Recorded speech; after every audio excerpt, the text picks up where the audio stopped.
Hello everyone and board of directors. My name is Belinda, Amelia, Leonardo, and today I'll be presenting for the 2026 Strategic Economic Outlook, focusing on how key economic can shape business decision making within KPMG. My presentation will cover four areas: the macroeconomy, fiscal policy, global trade, and behavioral economics, all through the lens of KPMG as a professional services firm. So firstly, moving on to topic 1, the macroeconomy and the business cycle. To understand the business cycle, we look at three key macroeconomic indicators: GDP, inflation, and unemployment. First, GDP, or gross domestic product. It measures the total value of goods and services produced in an economy. We distinguish between the nominal GDP, which uses the current prices, and real GDP, which adjusts for inflation. Real GDP is more useful because it reflects actual economic growth. Second, for inflation, it refers to the sustained increase in the general price level. Usually, it measured by the Consumer Price Index or CPI. Moderate inflation is a sign of growth, but high inflation reduces purchasing power and increases business costs. Finally, for unemployment, it measures the percentage of people actively looking for work but unable to find jobs. In Singapore, as we can see from the graph, unemployment is generally low, which reflects a strong economy, but also means that labor is limited and wages tend to increase. Now, when we combine these three indicators, we can identify the business cycle. In an expansion, GDP rises, unemployment falls, and the demand increases. At the peak, the economy is operating near full capacity, and inflationary pressures begin to build. In a recession, GDP declines and unemployment rises. And finally, in the trough, the economy stabilizes before recovering again.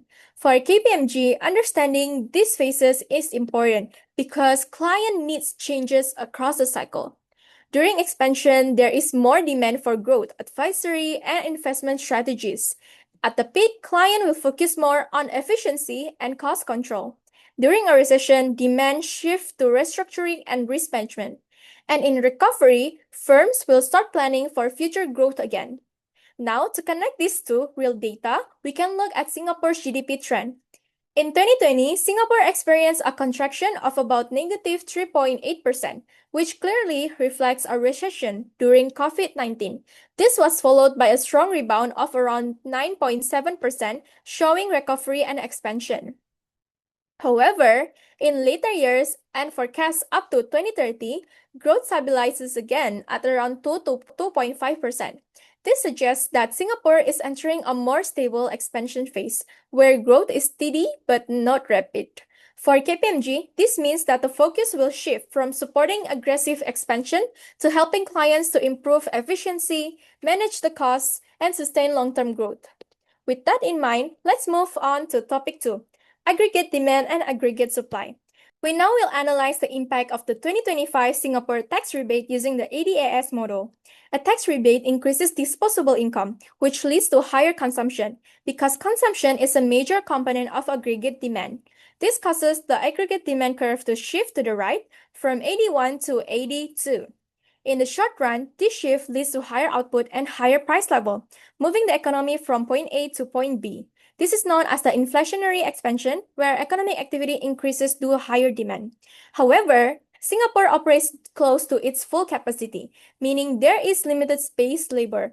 As firms try to increase the production, they compete for workers, causing wages to rise, and these higher wages increase production costs, which reduces firms' ability to supply.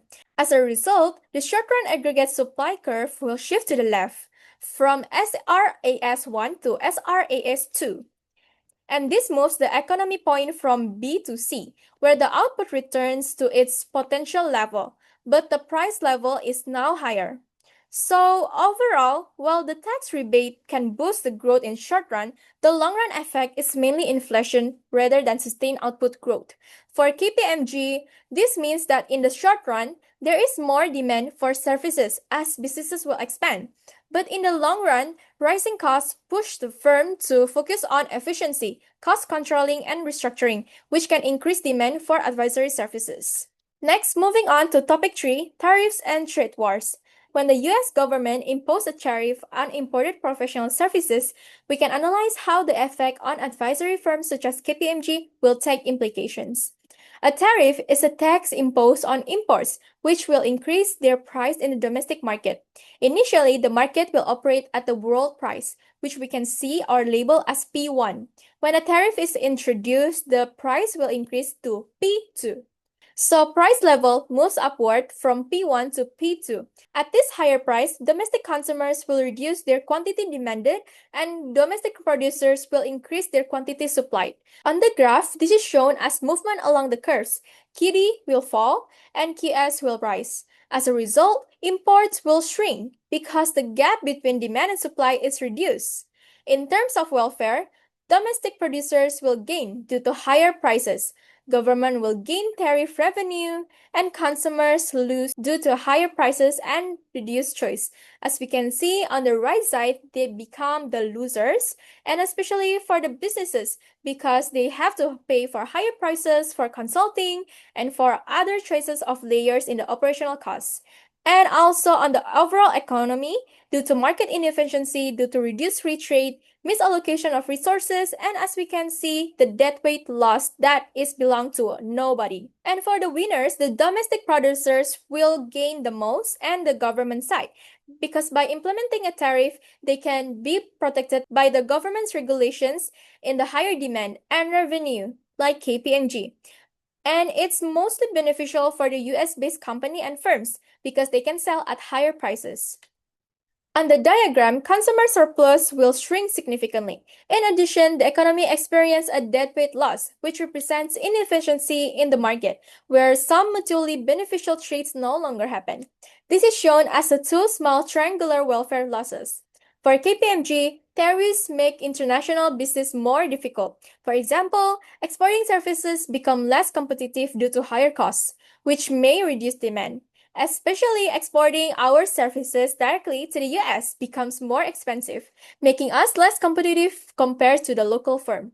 However, tariffs also create opportunities in areas such as trade compliance, regulatory advisory, and supply chain restructuring, as firms need support to adapt to new trade barriers. Finally, moving on to topic 4, behavioral economics. How an understanding of behavioral economics can help KPMG to make more informed and better decision makings and with example. Traditional economists assume that individuals are rational, but in reality, decisions are often influenced by psychological biases. One example is the framing effect, where the way information is presented can affect decision making for the consumers. For example, clients are more likely to respond positively to a statement, reduce costs by 20%, rather than your system is inefficient. This shows that perception plays a key role in decision making. Another example is the anchoring effect, where people rely heavily on the first piece of information that they see. For instance, presenting a premium consulting package first makes the other options seem more reasonable. We can also observe on the last piece of example, which is the social proof, where individuals will follow the behavior of others. The clients are more likely to trust KPMG when they see a strong case studies or well-known partnerships or other trustable recommendations made by their friends, families, and other business partners. And by understanding these behaviors, KPMG can better influence client decisions and improve the effectiveness of its recommendations to also increase the public awareness in its consulting services. And example 4, the scarcity principle. In a business context, consulting firm can apply this by limiting capability or availability. For example, a consulting firm could leverage the scarcity principle by limiting the number of clients they take on each year. They might announce, we only accept 10 clients annually, and there are only 2 spots left for this year. And this creates a strong sense of urgency and exclusivity. As a result, the service is perceived as more premium and in higher demand, which increases its attractiveness and encourage faster decision making for the clients. To conclude, macroeconomics indicators help us to understand the business cycle and anticipate changes in the economy. Fiscal policies such as tax rebates can stimulate short-term growth, but may lead to long-term inflation. And behavioral economics help us understand how people actually make decisions. Together, these insights allows KPMG to deliver more strategic and effective advisory services. I'm Belinda. Thank you so much for your time and see you again in the next round of events. Bye!